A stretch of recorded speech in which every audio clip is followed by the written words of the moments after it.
Hey boys, what is going on? It is your boy, Wild Jacob.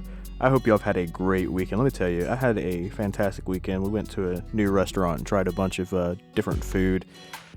Surprisingly, my favorite thing was like a sweet potato salad they had with a chimichurri sauce and a radish cabbage, like slaw.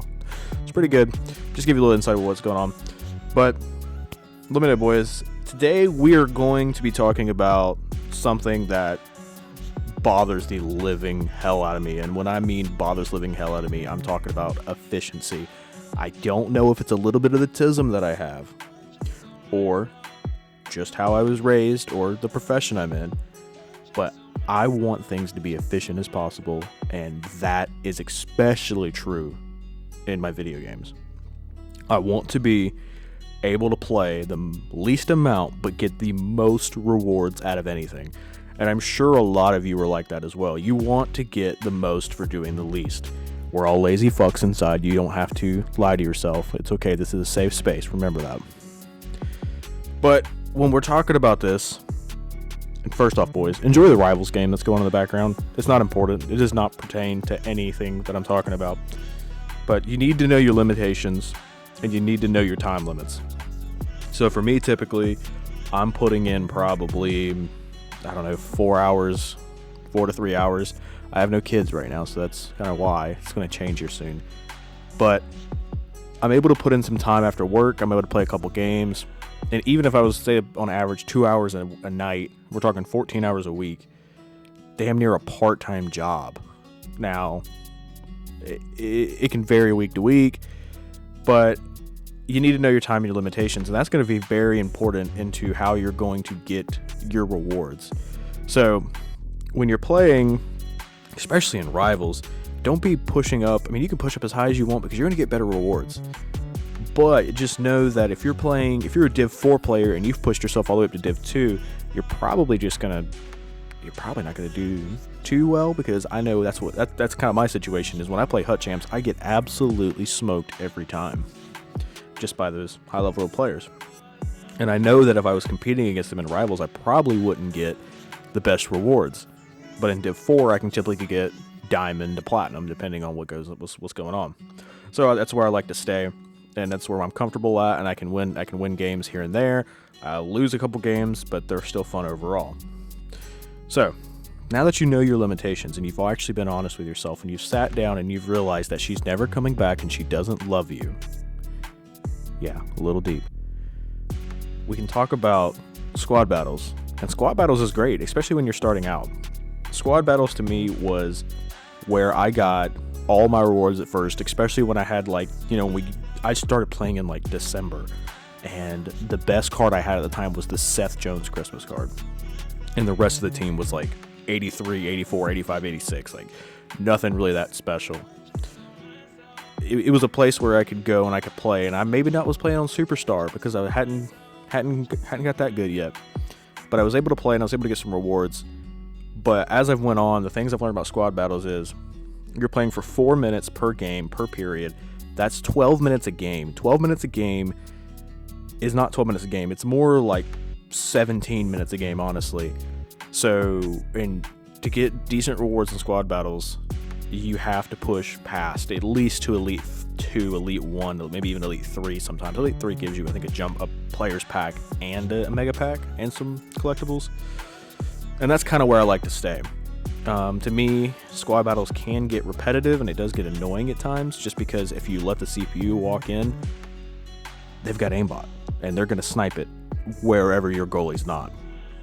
So, to me, I like to play about 8 squad battles games a week, plus the 2 featured teams. So that's going to be 8,000 points. Roughly 25,000 points is what I aim for in squad battles. If I can get more, I can get more. But that's typically going to put me in that Pro 1 to Elite 3 range. And I'm going to get decent rewards. And that's been my most efficient in this 14-hour playing schedule. And that typically will take me about 2 to 3 to 4 hours, somewhere in there. And yeah, probably about closer to 3 to 4 hours, honestly, because then I gotta pause, let the dogs out. So I mean, that's the good thing about squad battles is that you can play and come back to it. I mean, hell, I've actually paused a game of squad battles, went and installed a new range for my kitchen, and came back and finished the game. The next one, and you boys overlook it all the time, it's Hut Rush. Let me tell you, that 85 and 87 we get most weeks, actually pretty good fodder. And for me, all I have to do is, and this is what I'm trying to, all you have to do is literally go into squad battles, put it on Superstar. You get 3.4 times the points, and you just have to play. And squad battles will be done, and go for the objectives. Like, if you complete the 200,000 objectives, you're almost halfway there to being done with squad battles. And I know it's like 25 goals, but then you're also earning points as you go. And the power-up collectibles are nice, the event collectibles are nice. Squad battles overall, it sucks and it's boring because it's not Rivals and online gameplay, but it's there. But it's worth it. Honestly, don't spend more than about an hour and a half on Hut Rush every week. So we're up to like 5 hours right now. Rivals and Champs. Oh boy, this is where I put most of my time into, especially Champs now. Because what I've realized, and I didn't know this when I was starting, was that when you play Champs, you're getting Rivals points. Very important caveat here. Very, very, very important caveat. You must play one game of Rivals before you play your Champs. If you don't do that, you're going to earn nothing. The interesting thing, though, is that when you play a Champs game, you don't lose your rating. You also gain 400 points, win or lose, for your Champs points. So 400 times 20, that's not bad at all. So that number is what I've found on the internet. So if it's wrong, please correct me. I'm always here for criticism. So Rivals and Champs, I mean, and then depending on what day it is, like on Mondays I'm going to play more Rivals just because it's about to end. And I typically try to aim for that Diamond to Platinum, and that's going to get me some good packs. I mean, I'm going to have enough rewards that I open it up, I can do my pack videos, I can do what I need to do, and I'm typically pulling good things from those packs, even if it's just fodder. It's just enough to make some power-up collectibles and just make sure the team's is good. And then talking about Champs too, we're looking at, for Champs, if you get, depending on your division, I stay about 6 to 7 wins. I think this week it was 6, and I get about 3 to 4 collectibles, and I'll just throw those into whatever packs my monkey brain goes, yes, use these packs. So, and at the end of the day, you can do what you want. It's your packs, it's your time. But to me, that's going to take up the rest of my time. And then maybe on Tuesday before the squad battles time ends, I'll go and I'll actually finish some of the squad battles games. I'll probably do 2 or 3 more if I want to push up. So to maximize your rewards, guys, you just need to basically just know your time and know. To me, the most efficient thing you can put your time into is Hut Champs. But getting that cycle of having enough Hut Champ points in order to do Hut Champs every week, especially at a lower division, is hard. But once you start getting in that cycle and you start qualifying for Champs every week, you can knock out 2 sets of rewards in no time.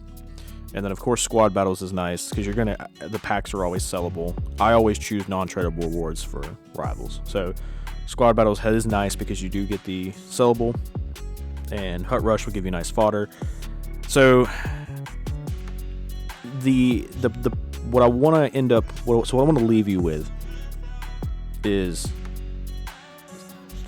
just know yourself. At the end of the day, know yourself. I'm typically going to put about 4 hours into squad battles, an hour to hour and a half at Hut Rush, and the rest of my 9 hours that I play roughly a week into Champs in order to get the rewards that you see on this channel. That's the formula that I follow. And I figured I'd show you guys how I make the sauce just so it can help you. Because I know some of you are like, holy crap, you've got decent rewards and it looks like you really don't play much. Because, yeah, that's the honest truth right there. I mean, 14 hours is a long time, but for some people in this game, that's nothing. Some people are they're topping squad battles every week, and they're topping rivals. And it doesn't matter at the end of the day if you get number one, because it's not like the number one person in squad battles or ultimate and rivals you get a guaranteed 91 plus like pack. There's nothing like that. It's all an ultimate pack, which, you know, we've opened ultimate packs on the channel, mini ultimates. We just end up getting 80s, and that's it. So do with this information as you want. I appreciate you boys for watching. We are so close to breaking 150 subscribers, and it is fantastic, boys. You guys are awesome. We're on the road to 500 though. We're gonna get there, and I appreciate y'all. I'm gonna get out of your hair. Y'all have a great day. I'll talk to you in the next one. All right, bye.